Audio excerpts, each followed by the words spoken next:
blood on my knuckles had dried by the time I reached the bus station, forming tiny crimson rivers in the valleys of my skin. My daughter, Sophia, slept against my chest, her warm breath tickling my collarbone through the thin fabric of my worn t-shirt. 3 months old, and already she'd seen more darkness than some do in a lifetime. The rain fell in unforgiving sheets, each drop hitting the concrete with the same force as my racing heartbeat. "Last call for the midnight bus to Port Haven." A disinterested voice crackled over the speakers. Port Haven. A place I'd never been, chosen solely because it was the furthest I could go with the cash I'd managed to hide from Mark over the past year.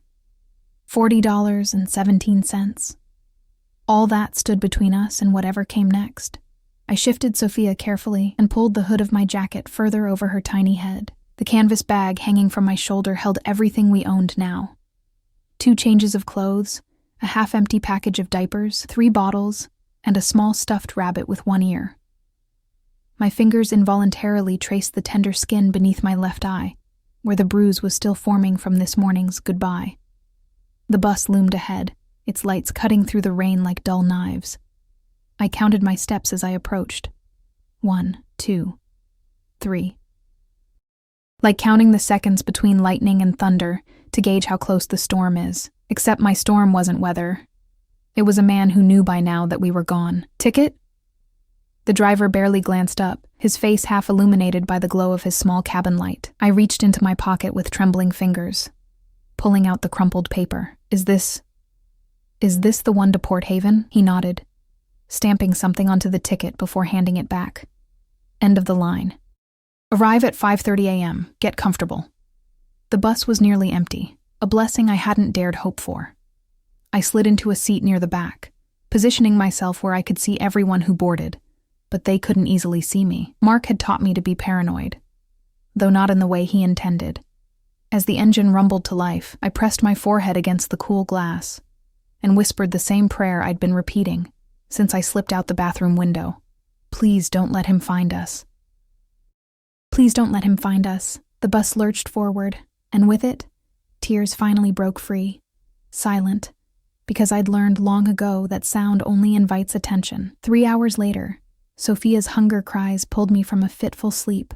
The other passengers, an elderly couple, and what looked like a college student, stirred slightly, but returned to their own worlds of dreams or headphones. "Shh, baby girl," I whispered, fumbling in the bag for a bottle. The formula was pre-mixed, one small mercy in this chaos.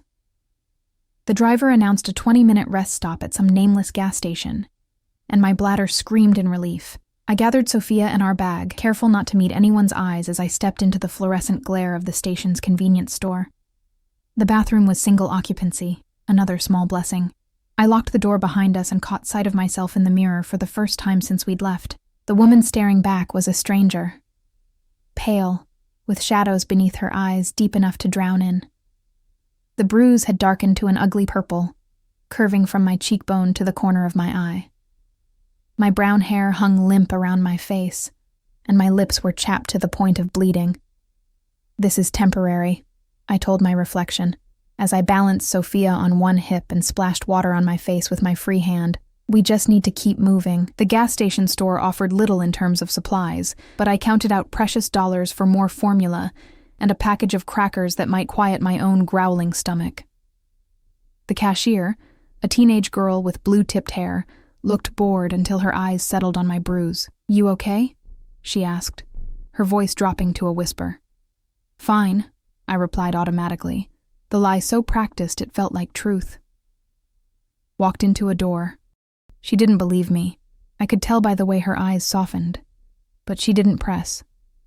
Instead, she slipped an extra package of crackers into my bag. "On the house," she murmured. Back on the bus, the remaining hours stretched endlessly. Sophia slept against me, her tiny fingers curled around the fabric of my shirt like she understood we couldn't afford to be separated, not even in sleep. I stared out the window at the darkness rushing past, wondering if somewhere on another highway, Mark was already hunting us.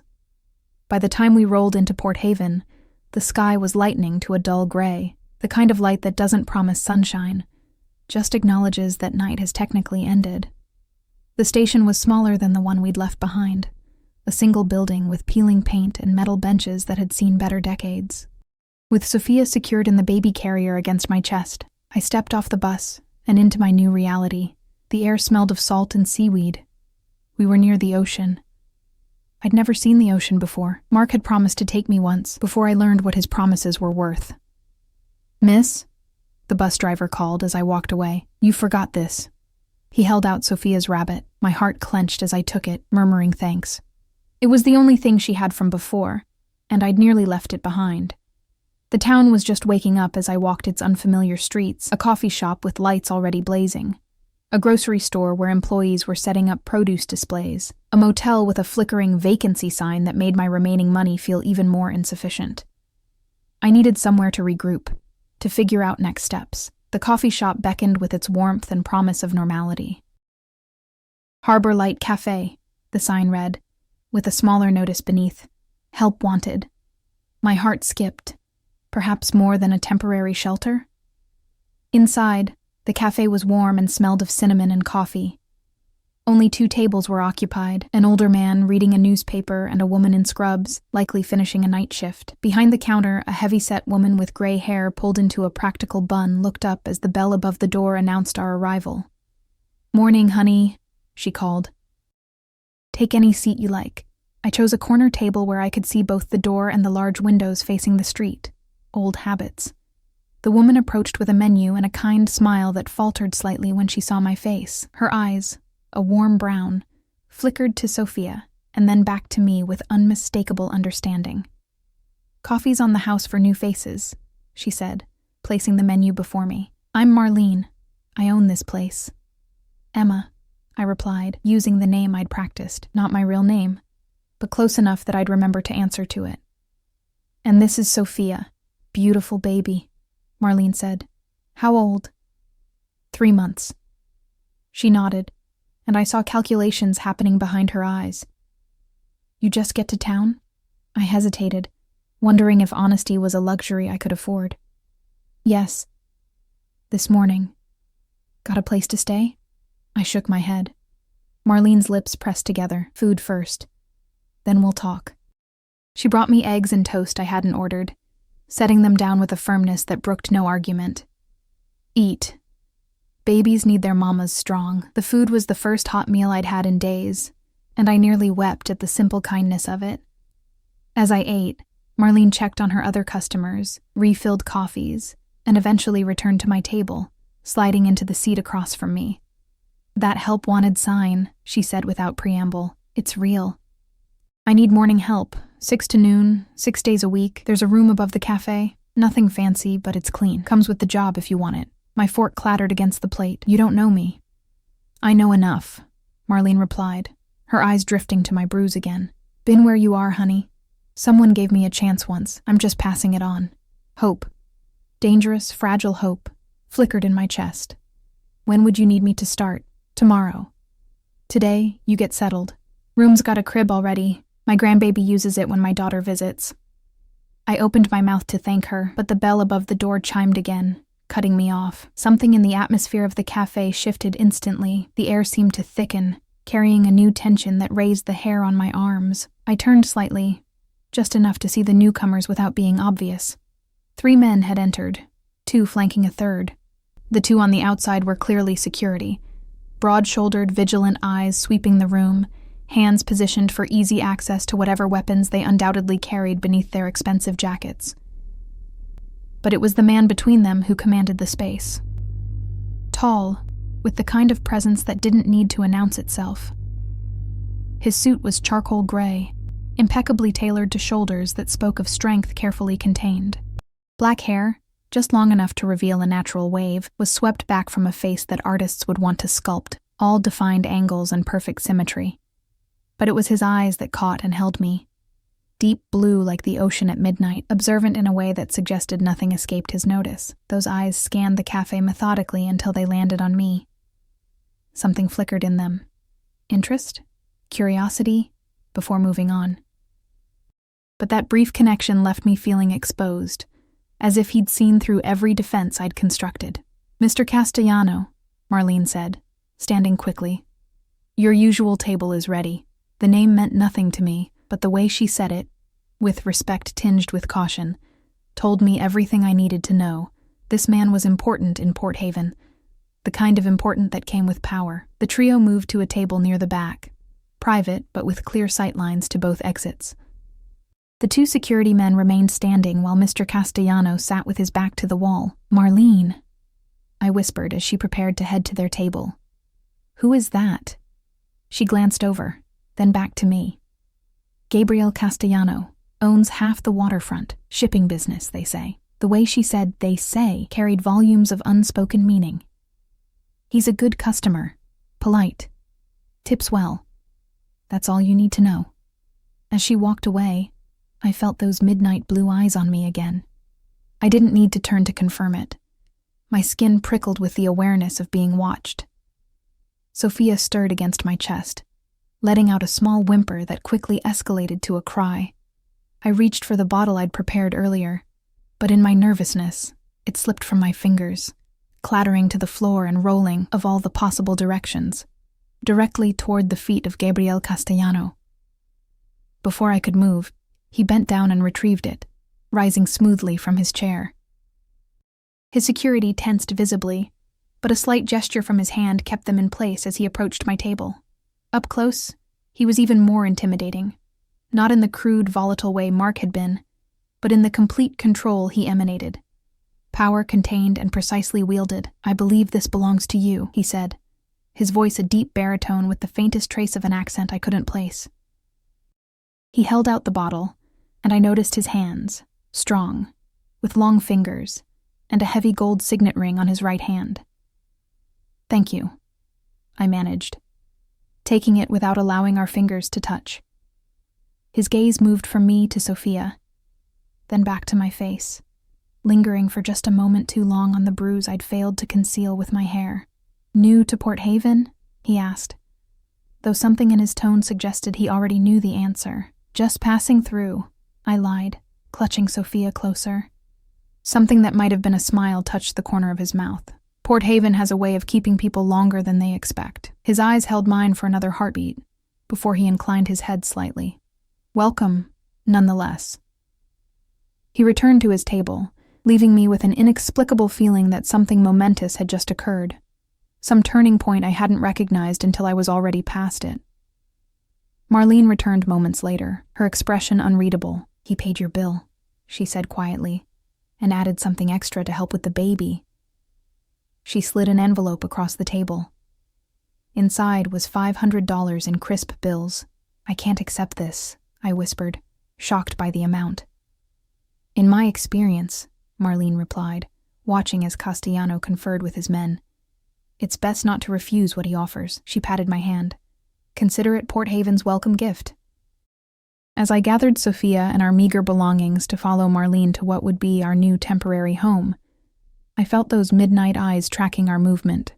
I didn't look back, but the weight of his attention lingered like a physical touch. What I didn't know then, couldn't have known, was that Gabriel Castellano never did anything without purpose, and he had just marked us as his. Sleep came in restless fragments that first night in Port Haven. The room above Marlene's cafe was simple but clean, a studio with faded floral wallpaper, a double bed with an iron frame, a small kitchenette, and a bathroom where the pipes groaned like living things. The promised crib stood in the corner, and I'd placed Sophia in it after feeding her, watching her tiny eyelids flutter closed. I should have collapsed into sleep myself, exhaustion pulling at every cell in my body. Instead, I sat on the edge of the bed, the envelope from Gabriel Castellano open on my lap, the bills fanned out before me. $500, more money than I'd held at once in years. Mark had controlled every penny, doling out household funds like a miser, demanding receipts, questioning every purchase. My fingers traced the edges of the bills, and a hot coal of suspicion burned in my stomach. Nothing in this world came free. I'd learned that the hard way. What did this man want from me? From us? But I couldn't deny we needed it. The money I'd scraped together would barely last a week. This could buy us time to establish ourselves, to disappear more thoroughly. I slipped the cash into the lining of my canvas bag, then pushed the dresser against the door before finally allowing myself to lie down. I didn't undress beyond kicking off my shoes. Old habits from living with Mark. Always be ready to run. Morning arrived with golden light streaming through thin curtains and the scent of coffee and baking bread wafting up from the cafe below. For one disorienting moment, I couldn't remember where I was. Then Sophia's soft coos brought reality flooding back, and with it, a strange new feeling. Possibility. I changed and fed her, then dressed myself in the cleanest clothes I had, jeans without visible stains, and a long-sleeved navy shirt that covered the finger-shaped bruises on my arms. The bruise on my face had darkened overnight, a purple-blue stain no amount of concealer could hide. Not that I had any. "There you are," Marlene called as I descended the narrow staircase to the cafe kitchen. She was elbow-deep in bread dough, flour dusting her forearms. "Sleep okay?" "Yes, thank you," I lied, adjusting Sophia in her carrier against my chest.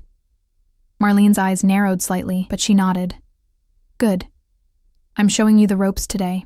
Tomorrow, you're on your own for the morning shift." The work was straightforward, taking orders, serving food, refilling coffee. Marlene ran a tight ship, but treated her customers like family. By mid-morning, I'd met half the town, it seemed. The fishermen who came in before dawn, hands rough from nets and salt water. The shop owners from the adjacent businesses. The harbor master with his weathered face and endless stories. None of them remarked on my bruise directly, but I caught the glances, the whispered conversations. Small towns kept few secrets. I could only hope Mark would never think to look for me in a place like this. "You're a natural," Marlene said, as the lunch rush began to taper off. "Take a break. Eat something." I sat at the small table in the kitchen, a bowl of soup steaming before me. While Sophia napped in a makeshift bed Marlene had arranged from a laundry basket lined with clean towels. The normalcy of the moment nearly undid me. How long had it been since I'd eaten a meal without fear? Since I'd existed in a space where I wasn't constantly calculating the emotional temperature of the room, adjusting myself accordingly. "Thank you," I said suddenly, my voice catching. "For all of this." Marlene looked up from the sandwich she was preparing, her expression softening. "We all need help sometimes, Emma. No shame in that." The rest of the day passed in a blur of customers and coffee, and learning the rhythms of harbor light. By closing time, my feet ached pleasantly, and I'd earned my first honest paycheck in years, tucked safely alongside Castellano's money in the lining of my bag. That night, I bathed Sophia in the shallow sink, humming softly as she kicked her tiny legs in the warm water. Her eyes, the same hazel as mine, watched me with complete trust. The weight of that trust settled on my shoulders like a mantle. I would not fail her. I could not. "We're going to be okay," I whispered, wrapping her in a towel Marlene had provided. "I promise." Days passed, then a week. The routine of the cafe became our lifeline. I learned every regular's order, memorized the ebb and flow of customers throughout the day, found a strange peace in the repetitive tasks of brewing coffee and serving food. Port Haven began to feel less like a temporary shelter and more like something I didn't dare name yet. Gabriel Castellano did not return to the cafe during that time, but his absence felt conspicuous, as if he were a character in a play who had stepped off stage but remained essential to the plot. I caught myself watching the door each time the bell rang, a reflex I couldn't seem to control. "He travels," Marlene said one afternoon, catching me in the act. "Business in the city. He'll be back." I nodded, embarrassed at being so transparent. "I was just wondering about the money." "Mm-hmm," Marlene hummed, unconvinced. "Well, around here we don't ask too many questions about Mr. Castellano's business. Better that way." 10 days into our new life, the bell above the door chimed just as I was wiping down tables after the breakfast rush. I looked up, and the cloth in my hand stilled. Mark. My heart lurched painfully against my ribs, and for one terrible moment, I couldn't breathe. But it wasn't him. Just a tourist with the same build, the same sandy hair. The man smiled pleasantly and asked for a menu. I nodded, unable to speak, and retreated to the kitchen, pressing my back against the cool tile wall. forcing air into lungs that seemed to have forgotten their purpose. Marlene found me there, shaking. Without a word, she pulled me into a hug, her solid frame anchoring me to the present. "He'll find us," I whispered into her shoulder. "He won't stop looking." She pushed me gently away, hands firm on my shoulders. "Listen to me, Emma. You're not alone anymore. You understand? Not alone." I nodded, though I didn't fully believe her. Mark had connections, friends on the police force, a cousin who worked for a cell phone company who had helped him track my calls before. He was resourceful in his obsession. And I had left with the only thing he considered truly his daughter. That night, I dreamed of him. In the dream, he found us in the cafe. He smiled that smile, the one that never reached his eyes, and reached for Sophia with hands that had left constellations of bruises across my body for years. I woke gasping, sweat-soaked and trembling, seconds before his dream self touched my daughter. The next morning dawned gray and misty, the harbor obscured by fog that crept through the streets like ghostly fingers. The cafe was unusually quiet. Even the regular fishermen had opted to delay their departures, nursing coffees and watching the weather from the windows. The bell chimed at precisely 9 o'clock, and Gabriel Castellano stepped through the door.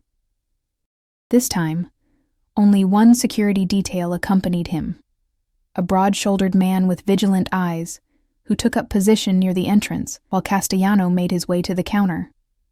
Up close, he was even more imposing than I remembered. Taller than average, with the kind of physical confidence that came from knowing he could handle himself in any situation. Today's suit was navy, the fabric so fine it seemed to absorb rather than reflect light.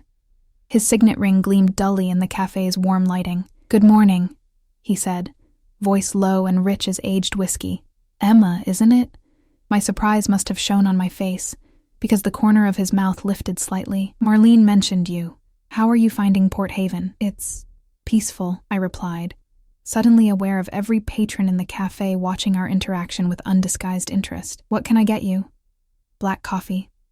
"And perhaps a recommendation for breakfast?" "The blueberry pancakes are good, local berries."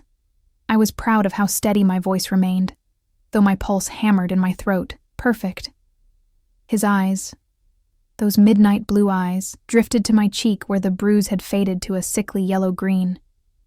Something dangerous flickered across his expression before he controlled it.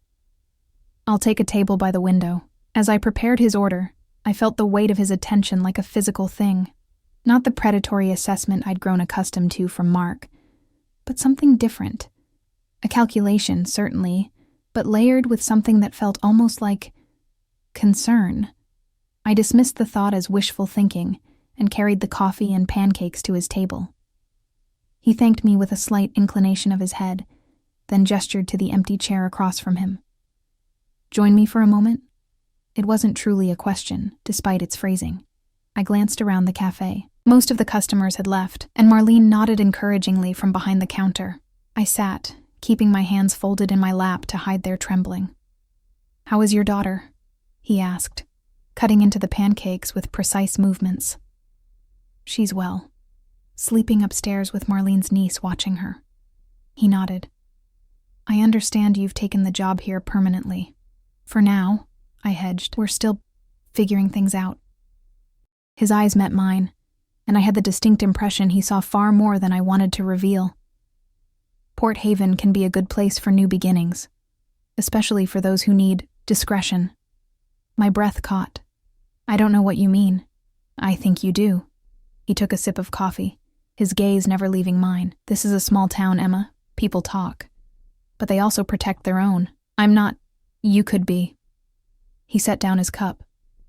If you wanted to stay. The conversation had taken a turn I couldn't navigate. What was he offering? Protection? Why would someone like him care about someone like me? "The money," I said suddenly. "I should pay you back." A slight frown creased his brow. "That's not necessary. I don't take charity." Something that might have been respect flickered in his eyes. "It wasn't charity. Consider it an investment in Port Haven's newest resident." Before I could respond, the cafe door burst open, the bell jangling violently. A young man rushed in, breathless and wide-eyed. "Mr. Castellano, There's trouble at the docks. The shipment. Gabriel raised a hand, silencing the messenger instantly. Excuse me, he said to me, standing in one fluid motion. He placed a $20 bill on the table, far more than the meal cost. We'll continue this conversation another time. With that, he strode from the cafe, his security detail falling in step behind him. The messenger lingered just long enough to cast a curious glance my way before following. Well, Marlene said, appearing at my elbow. That's interesting. What is? I began clearing his barely touched breakfast. Gabriel Castellano doesn't chat with just anyone. She took the plate from my hands. He owns most of the harbor, the shipping business, 3 restaurants, the marina, but there are whispers about where that money really comes from. My stomach tightened. What kind of whispers? Marlene glanced around, though the cafe was now empty, the kind you don't repeat if you're smart. But she hesitated. He's fair. Treats his people well. Keeps the peace around here. And if someone's under his protection, well, they stay protected. The implication hung in the air between us. I thought of Mark, of his relentless pursuit, of the life I was trying to build here for Sophia. I'm not looking for a savior, Marlene. She sighed. Nobody said you were, honey, but in this world, sometimes we need allies. The rest of the day passed uneventfully, but Gabriel Castellano's visit lingered in my mind like smoke, impossible to grasp, but equally impossible to ignore. What did he want from me? What had he meant about protection? And why did the thought of seeing him again send equal measures of fear and something dangerously like anticipation coursing through me? That evening, as I closed the cafe, a sleek black car pulled up outside.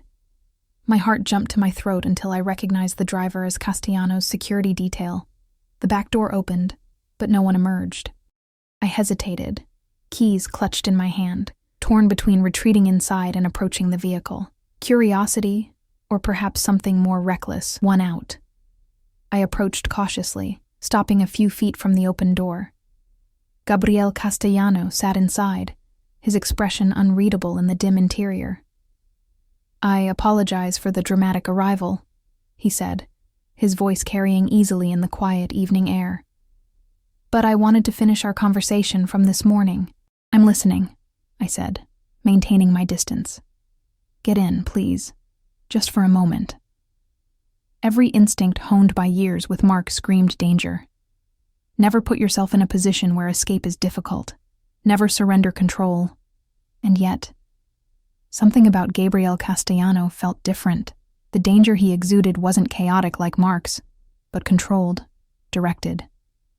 And strangely, not aimed at me. I slid into the car, leaving the door open.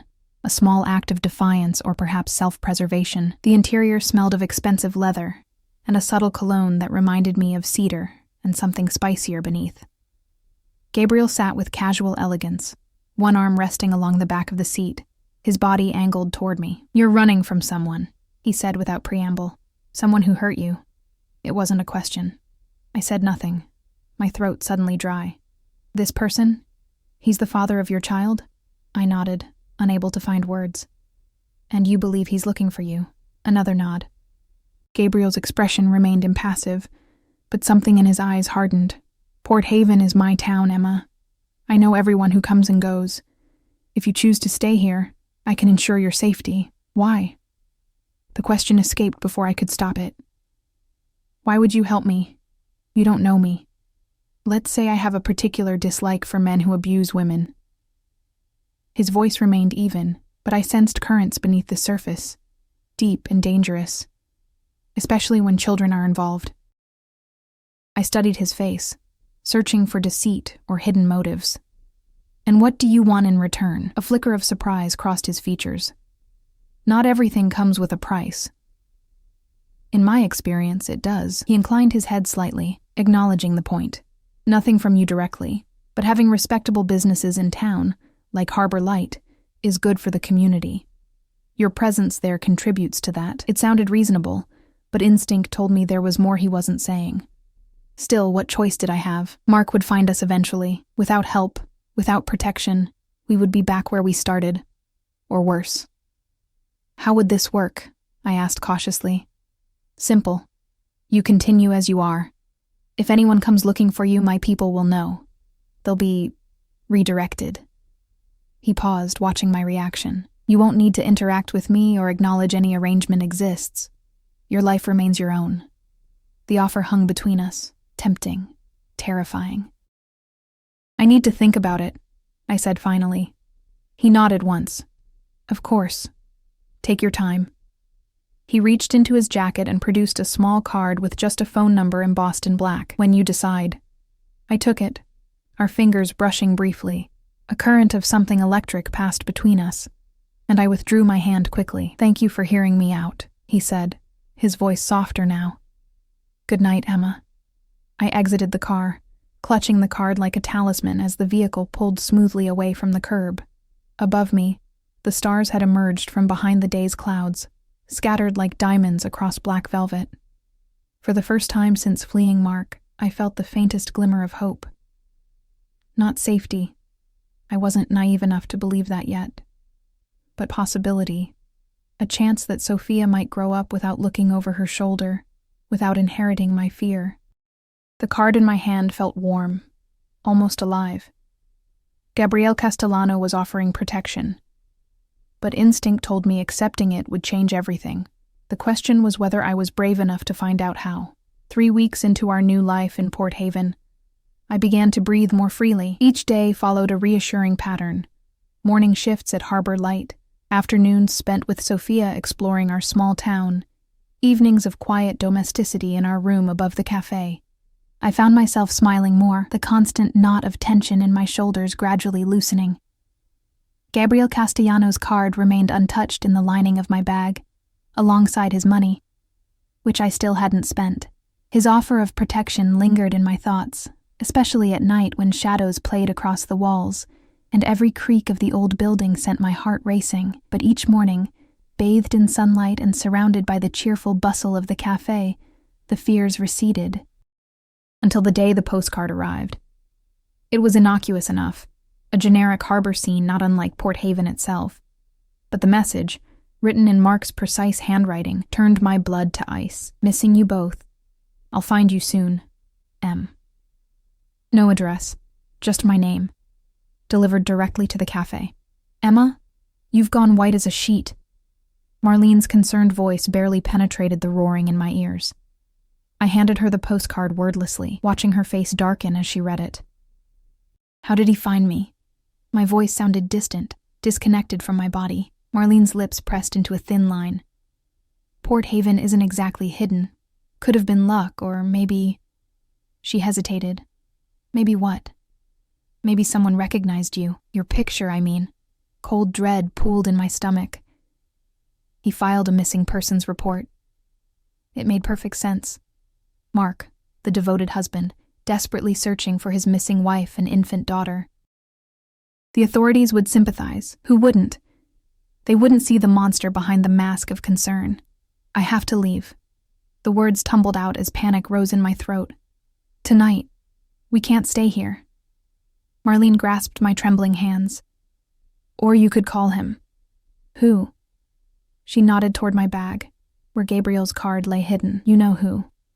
That night, after Sophia had fallen asleep, I sat cross-legged on my bed, staring at the embossed card. The number seemed to pulse against the cream-colored paper, beckoning and warning simultaneously. What did I really know about Gabriel Castellano? That he owned most of Port Haven, that people spoke his name with a mixture of respect and fear, that there were whispers about his business, that he'd offered me protection without asking for anything tangible in return, which made me more suspicious than grateful. But what choice did I have? Mark had found us once. He would find us again. I was tired of running, tired of fear dictating every decision. Before I could change my mind, I dialed the number. He answered on the second ring. Gabriel Castellano. His voice was alert despite the late hour. It's Emma. My voice wavered slightly. From the cafe. A brief pause. I remember. Something in his tone shifted, warming. Is everything all right? No. I glanced at Sophia's sleeping form in her crib. He found me. My husband.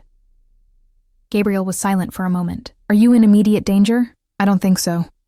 He sent a postcard to the cafe. No return address. I see. His voice had cooled again, becoming businesslike. Pack a bag. Enough for a few days. Someone will be there in 20 minutes to bring you to a secure location. I don't want to leave. The words surprised me as they left my mouth, but I recognized their truth immediately. This is our home now. I'm tired of running. Another pause. Longer this time. Very well. Stay where you are. I'll handle it. What does that mean? What are you going to do? It means you won't need to worry about him finding you. His tone left no room for further questions. Is there anything else you need tonight? I hesitated, unsure what to say. Thank you seemed inadequate, and I still wasn't entirely certain what I was agreeing to. No, I said finally. That's all. Good night, Emma. He ended the call, leaving me staring at the phone in my hand, wondering if I'd just made a deal with the devil. The next morning, a tall woman in an impeccable suit was waiting outside the cafe when I arrived to open. Her dark hair was pulled back in a severe bun, and her expression revealed nothing as she introduced herself. Diana Ricci, Mr. Castellano sent me. May I come in? I unlocked the door, allowing her to follow me inside. She moved with the same contained grace I'd noticed in Gabriel, her eyes constantly scanning our surroundings. I need information about your husband, she said, seating herself at the counter while I began the morning prep work. Full name, physical description, vehicle, employment, known associates. Everything you can tell me. I hesitated, measuring coffee grounds for the first brew. What exactly is Mr. Castellano planning to do? Diana's expression didn't change. Keep you safe. That's all you need to know. I don't want anyone hurt because of me. Something that might have been amusement flickered across her face. Mr. Castellano is more sophisticated than that. This is about prevention, not retribution. Not entirely convinced, I nevertheless provided the information she requested. Mark's full name and birth date. His position as a sales manager at a pharmaceutical company. The names of his closest friends, all cut from the same cloth as him. Men who laughed too loudly at parties and touched their wives too roughly when they thought no one was looking. Diana recorded everything in a small notebook, her handwriting quick and precise. When I finished, she closed the notebook and slid it into her jacket. You'll be contacted if we need anything else. In the meantime, continue your normal routine. Mr. Castellano has arranged additional security for both you and the cafe. I don't see anyone. A slight smile touched her lips. That's the point. After she left, I found myself constantly searching for signs of this additional security. Were there watchers in the apartment building across the street, in the cars parked along the harbor? I saw nothing obvious, but occasionally felt the distinct sensation of being observed. Not the predatory awareness Mark had instilled, but something more protective. 4 days passed without incident. No more postcards, no sightings of Mark. I began to relax again, to believe that perhaps Gabriel Castellano's intervention had worked. Then, on the 5th day, he appeared at the cafe just before closing. The few remaining customers quickly paid their bills and left when he entered, as if responding to an unspoken command. His security waited outside this time, leaving us alone in the empty cafe. May I? He gestured to a chair at the table I was wiping down. I nodded, setting aside my cloth and taking the seat opposite him. He looked tired, I realized, faint shadows beneath his eyes, a tightness around his mouth that hadn't been there before. Your husband is persistent, he said without preamble. My heart stuttered. He's here? In Port Haven? No. Gabriel's voice was calm, reassuring. But he's been making inquiries, showing your picture in towns along the coast. He's working methodically north from where you left. How do you know this? I have people watching him. And the casual way he said it, as if having people who monitored others was completely normal, reminded me sharply of exactly who I was dealing with. You said you'd handle it. I kept my voice low, conscious of Marlene moving around in the kitchen. What does that mean exactly? Gabriel studied me for a long moment, his midnight blue eyes unreadable. It means I've created obstacles, financial difficulties, legal complications.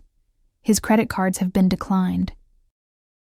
His bank account's frozen pending an investigation. His car was impounded for unpaid tickets. Small inconveniences that will make pursuit more challenging. I stared at him, torn between shock and something that felt dangerously like gratitude. How can you do all that? A slight smile touched his lips. I have resources. Is it legal? Does that matter to you? He leaned forward slightly. Would you rather I stop? The question hung between us, forcing me to confront uncomfortable truths. Did I care if Mark suffered some inconveniences? After all he'd done to me? No, I admitted. I wouldn't. Gabriel nodded, as if my answer confirmed something he'd already suspected. These measures will slow him down, but not stop him indefinitely. Eventually he'll find his way here. Fear, my constant companion for so long, curled familiar fingers around my throat. And then? Then we'll be ready. The certainty in his voice was oddly comforting. But in the meantime, I'd like to move you and your daughter to a more secure location. I don't want to leave the cafe. Our room is above a business with plate glass windows and multiple access points. He interrupted gently. I own a property on the north side of town. Private, gated, with security already in place. I can't afford... It's not about money, Emma. His voice softened. It's about keeping you both safe. I looked away, studying the worn wooden surface of the table. Why are you doing all this? Really? When he didn't immediately answer, I glanced up to find him watching me with an intensity that made my breath catch. Let's just say I understand what it means to want to protect someone you care about. He stood abruptly. Think about the offer.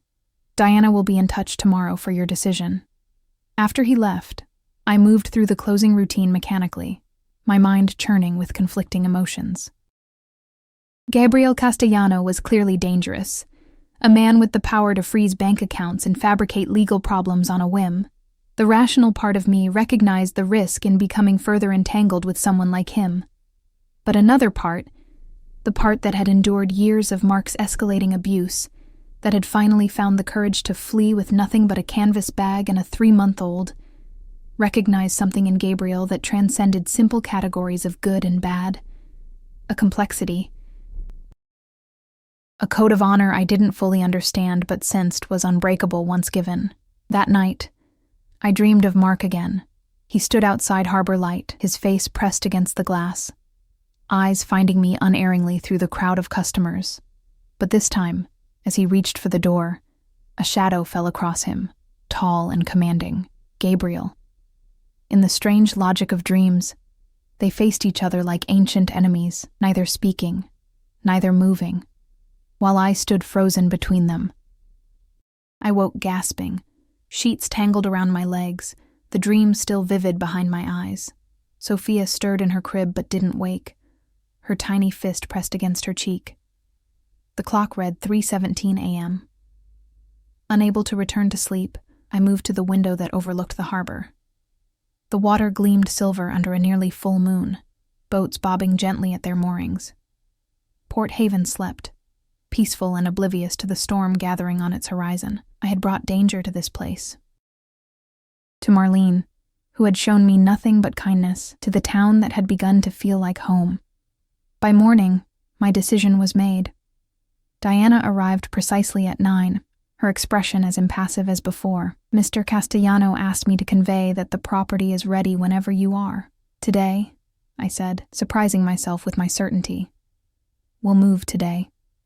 She nodded, showing no reaction to my decision. I'll arrange transportation. 3 o'clock? I glanced around the cafe, at Marlene serving breakfast to the regulars, at the warm, worn space that had offered us first sanctuary. Yes, 3 o'clock. Telling Marlene was harder than I had expected. Her face fell as I explained about the new arrangements, and for a terrible moment, I thought she might try to talk me out of it. Instead, she pulled me into a fierce hug. You do what you need to keep that baby safe, she whispered fiercely. And remember, you always have a place here. Always. At precisely 3, a sleek black SUV with tinted windows pulled up outside the cafe. Diana emerged from the driver's seat, efficient as ever, helping me load our meager belongings, now supplemented with gifts from Marlene and other cafe regulars, into the vehicle. As we drove through town, I watched Port Haven slide past the windows, memorizing its details, the harbor with its fishing boats and pleasure craft, the small shops with their colorful awnings, the narrow streets that had begun to feel familiar.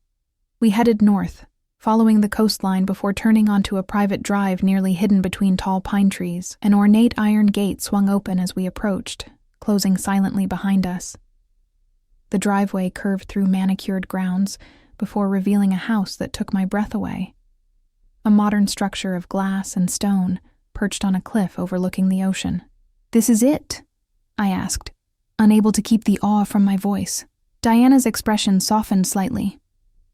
"Mr. Castellano thought you might appreciate the view." As we parked, the front door opened, and Gabriel himself stepped out to greet us. He wore casual clothes for the first time since I'd known him. Dark jeans and a gray sweater that somehow looked as expensive as his suits. "Welcome," he said simply, his eyes meeting mine with an intensity that made my heart skip. "To your temporary home." The house was breathtaking. Soaring ceilings with exposed beams, walls of glass that brought the ocean view inside. Sleek furniture that managed to look both modern and inviting. As Diana carried our bags inside, I stood frozen in the entryway, Sophia secured against my chest, overwhelmed by the stark contrast between this luxury and the life I'd fled. "Let me show you around," Gabriel said, his voice pulling me from my daze. He led us through the main floor with its open-concept living area, gourmet kitchen, and dining space that could comfortably seat 12. Every room faced the ocean, capturing the dramatic coastline from different angles. "The upper level has 4 bedrooms," he explained, guiding me up a floating staircase of wood and glass. "I've had one prepared as a nursery." I followed him down a hallway to a room that made me stop in my tracks. Soft yellow walls, a white crib far nicer than the one at Marlene's, a rocking chair beside a window overlooking the water, and shelves stocked with children's books and toys. "When did you do all this?" I asked, unable to mask my astonishment. "I had it prepared after our phone call." His expression revealed nothing, but I caught a hint of uncertainty in his voice. "If it's not suitable, it's perfect," I interrupted, my throat tight with unexpected emotion. "It's just a lot to take in." He nodded once, understanding in his eyes. "Your room is adjacent. I thought you might prefer to be close to her." The master suite was equally impressive. A king-sized bed, a sitting area with 2 comfortable chairs, a bathroom with a shower and separate soaking tub. Like the nursery, it had clearly been prepared with care. Fresh flowers on the nightstand, plush towels in the bathroom, even a selection of new clothes in the closet. Tags still attached. "I took the liberty," Gabriel said, noting my surprise at the wardrobe. "Diana estimated your sizes. If anything doesn't fit..." "Why are you doing all this?" The question burst from me, no longer containable. "The house, the clothes, the nursery, it's too much." A shadow passed across his face. "Do you want the diplomatic answer or the truth?" "The truth. Always the truth." He moved to the window, looking out at the ocean for a long moment before turning back to me. "When I first saw you at Harbor Light, I recognized something in you. A resilience. A determination to protect what's yours at any cost." His gaze was direct, unflinching. "I respect that. More than you know." It wasn't the whole truth. I could feel the weight of unspoken words, but it was genuine. "Thank you," I said simply. He inclined his head slightly. "I'll leave you to settle in. Diana will remain as security. I have business in town, but will return for dinner." "Unless you'd prefer to dine alone?" The question held no pressure, no expectation, just a courtesy. "Dinner would be nice," I heard myself say. After he left, I explored the house further, discovering a heated infinity pool on the cliffside terrace, a home theater in the basement, and a small gym. Every room spoke of wealth and taste, but with a distinctly masculine energy. There were no personal photographs, no feminine touches. This was Gabriel's retreat, not a family home. I found Diana in the kitchen, efficiently unpacking groceries. "Mr. Castellano arranged for a full staff, but they only come during the day," she explained. "For security reasons, evenings are limited to trusted personnel." "Like you," I observed. A slight smile touched her lips. "Like me." As I settled Sophia for a nap in her new crib, Questions circled in my mind. Who exactly was Gabriel Castellano? What kind of business required this level of security? And why had he taken such an interest in us? The clothes in the closet fit perfectly.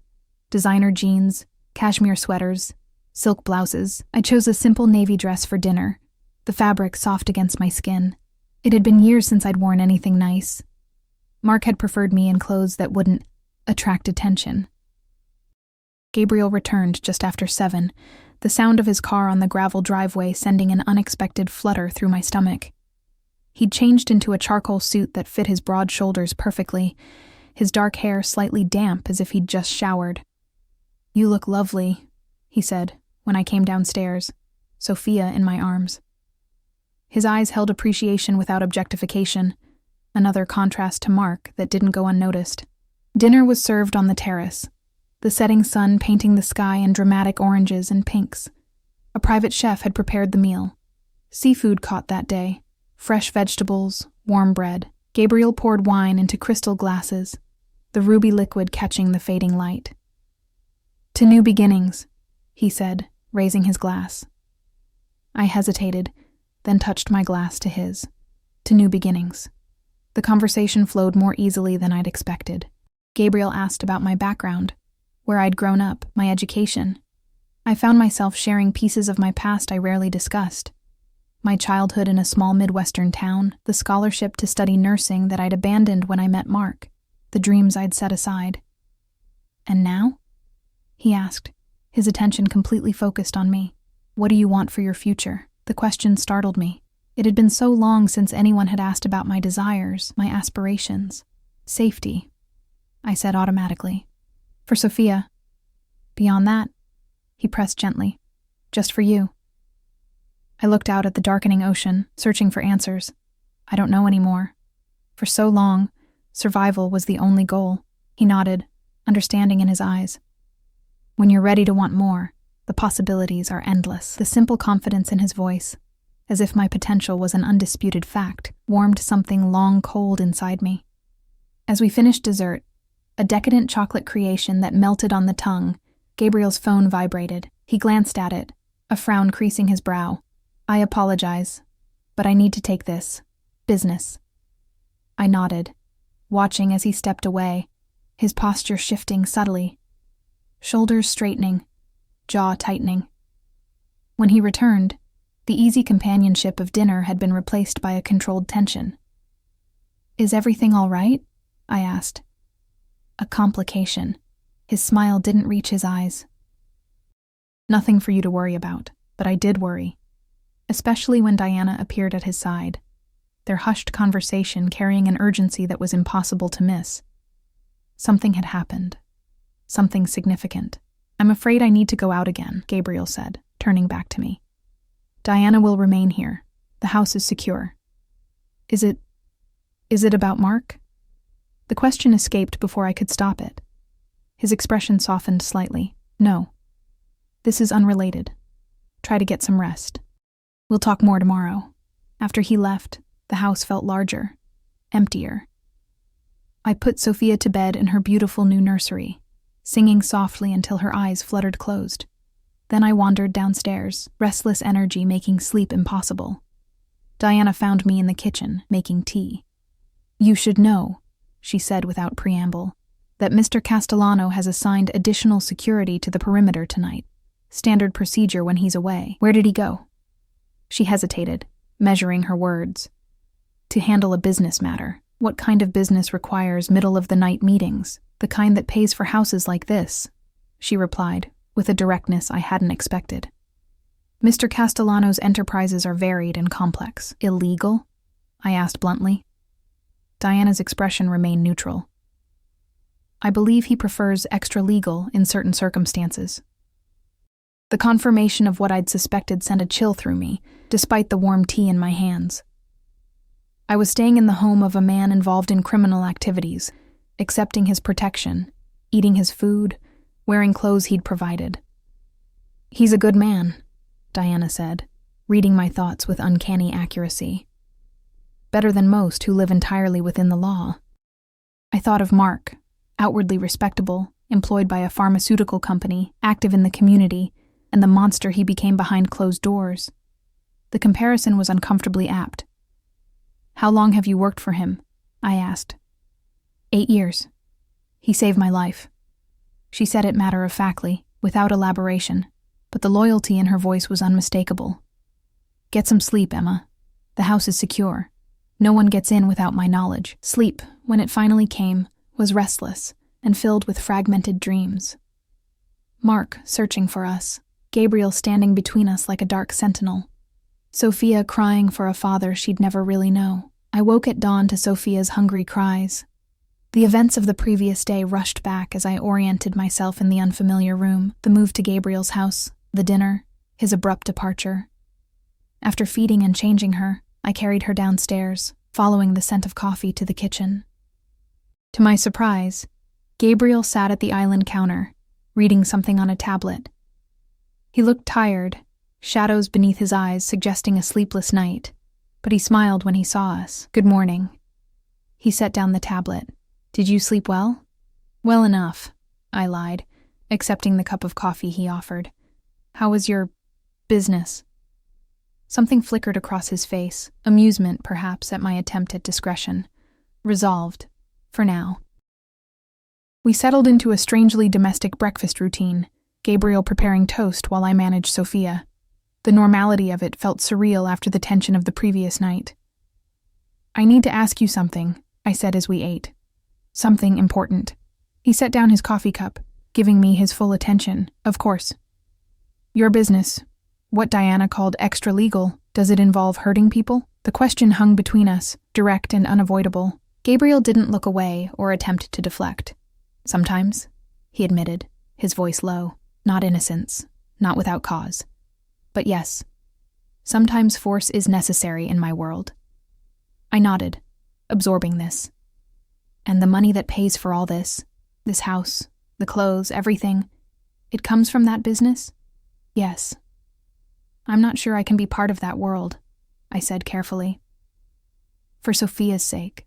He studied me for a long moment, respect evident in his gaze. "I understand. But you should know something, Emma. The line between my world and the one you think you're protecting her from is thinner than most people realize. Your husband operated within society's rules, yet caused more harm than many I know who operate outside them." The truth of his words stung. Mark had been the monster in our home, the danger hiding in plain sight. And now Gabriel, a man society would label dangerous, had provided us safety when the system had failed. "I don't know what's right anymore," I admitted. Few who've seen both sides of that line do. His hand moved across the counter, not quite touching mine, but close enough that I could feel its warmth. "All I ask is that you judge me by my actions toward you, not by labels others would apply." Before I could respond, Diana appeared in the doorway, her expression grave. "Sir, we have a situation." Gabriel's demeanor changed instantly, the relaxed breakfast companion replaced by something harder, more focused. "What is it?" "He's been spotted in town, at Harbor Light, asking questions." My blood turned to ice. "Mark? He's here?" Gabriel stood, all business now. "How long ago?" 20 minutes. Martinez is following him.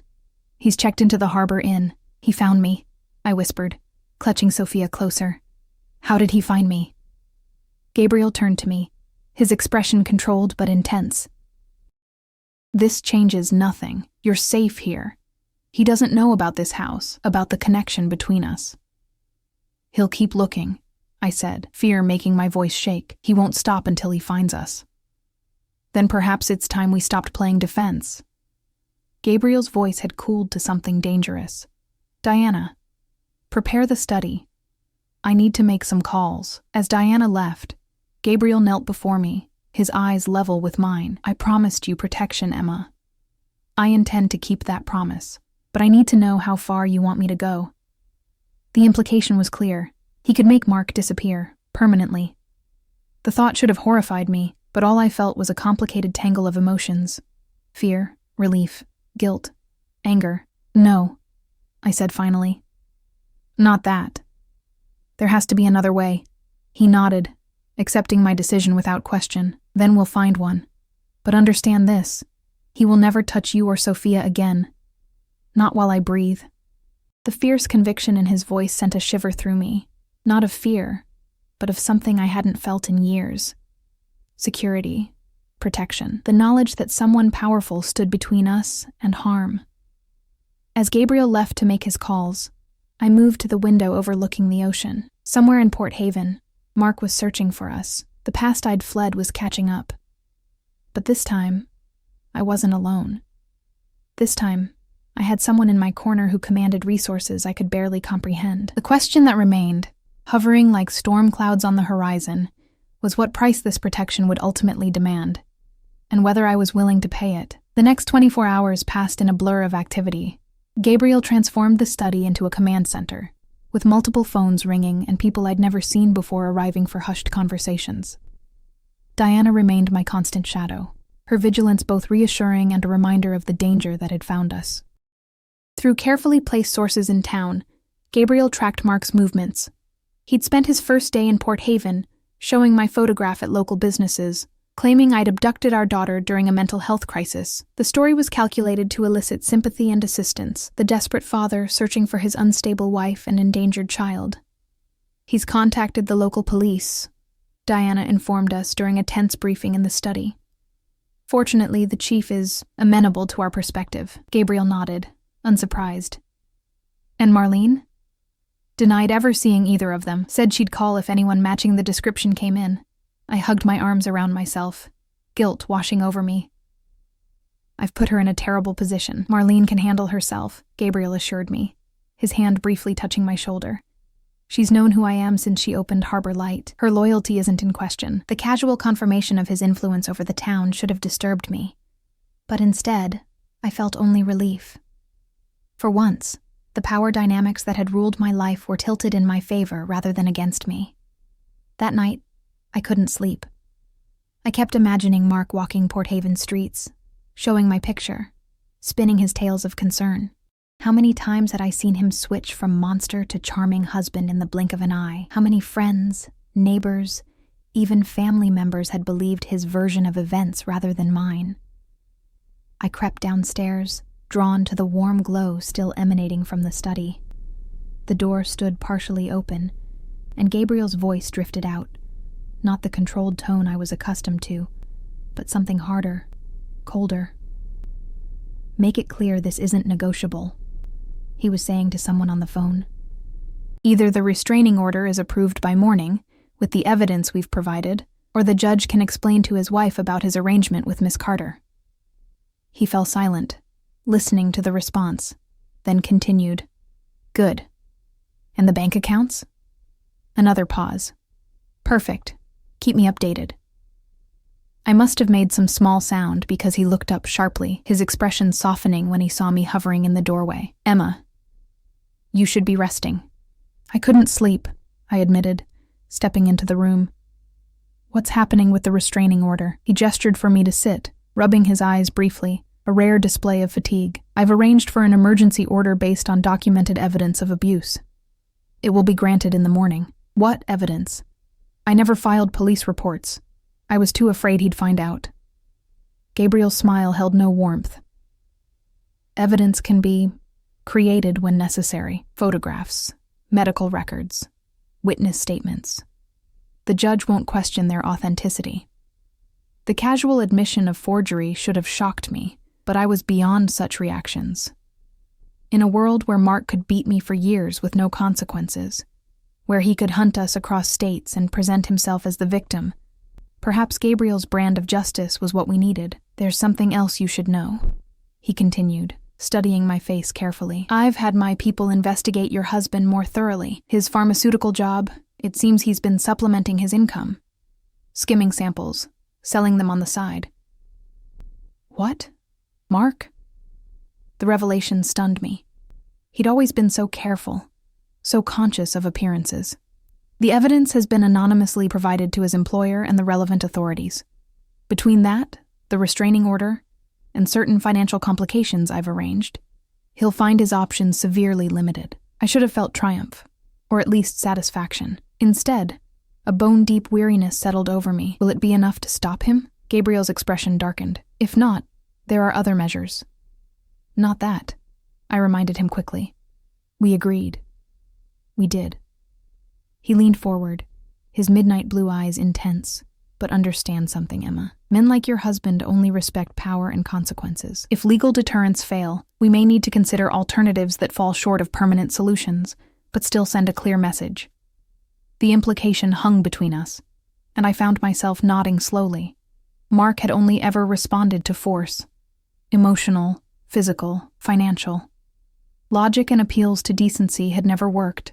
Let's try this way first, I said softly. Gabriel reached across the desk, his hand covering mine briefly. Get some rest. Tomorrow will be decisive. Morning brought news that the restraining order had been granted. By noon, Mark had been served with papers forbidding him from coming within 500 feet of Sophia or me. By evening, he'd been brought in for questioning about prescription drug theft from his employer. He's been released on bail, Diana reported. But his passport has been confiscated pending investigation. He's checked out of the Harbor Inn. Is he leaving town? I asked, hope rising in my chest. Not yet. He's been seen at the Anchor, drinking heavily. The Anchor was a waterfront bar known for catering to rougher elements, fishermen, dock workers, and visitors looking for trouble. The thought of Mark there, angry and humiliated, sent a chill through me. He was most dangerous when cornered. Gabriel made a decision. I'll go speak with him myself. No. The word burst from me with surprising force. You can't. If he realizes we're connected, it will only make things worse. She's right, Diana added. It would undermine the legal approach we've taken. Gabriel considered this, then nodded reluctantly. We'll continue monitoring him, but if he makes one move toward this property or the cafe, all bets are off. That night, I dreamed of Mark again. Not the charming mask he showed the world, but the real man behind it. In the dream, he found us at Gabriel's house, smashing through the glass walls, his face contorted with rage. I woke gasping, sheets tangled around me, the dream so vivid I half expected to see him standing in the doorway. Instead, I found Gabriel in the hallway outside my room, concern evident in his expression. He'd clearly been passing by when my nightmare woke me. You're safe, he said simply. I promise. In the dim light, his presence was solid and reassuring, a bulwark against the chaos Mark represented. Without thinking, I reached for his hand, needing the physical confirmation of safety. He took it, his palm warm against mine. Something shifted between us in that moment. A boundary crossed, a connection deepened. Would you stay? I whispered. Just until I fall asleep again, he nodded, following me into the room and settling into the chair by the window. I returned to bed, strangely comforted by his silent presence, and drifted back to sleep watching the moonlight trace shadows across his face. Dawn brought startling news. Mark had been arrested after a bar fight at the Anchor. His bail on the drug charges had been revoked, and he was being held pending hearings on multiple charges. This buys us time, Gabriel said over breakfast, his expression cautiously optimistic.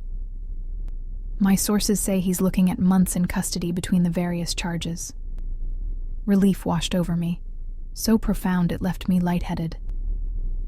Months where we can breathe. Where we can live without looking over our shoulders. Yes. Gabriel's eyes held mine, something unspoken passing between us. A chance to decide what comes next. The weight of those words settled around us. What did come next? The immediate danger had passed, at least temporarily. The house that had been a refuge now felt like something more complicated, a place where possibilities I'd never considered suddenly seemed within reach. Over the following weeks, a new routine established itself. I returned to work at Harbor Light during the day, but continued staying at Gabriel's house. Marlene understood the arrangement without needing explanations, her knowing smile suggesting she approved, despite the rumors that had inevitably begun circulating in town. Let them talk, she said when I expressed concern. Anyone who matters knows the truth. But what was the truth?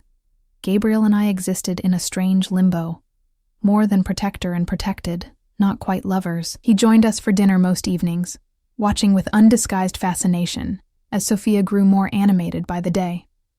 Sometimes our hands would touch while passing dishes or putting away groceries, and the current between us was impossible to deny. 1 month after Mark's arrest, Gabriel surprised me with news.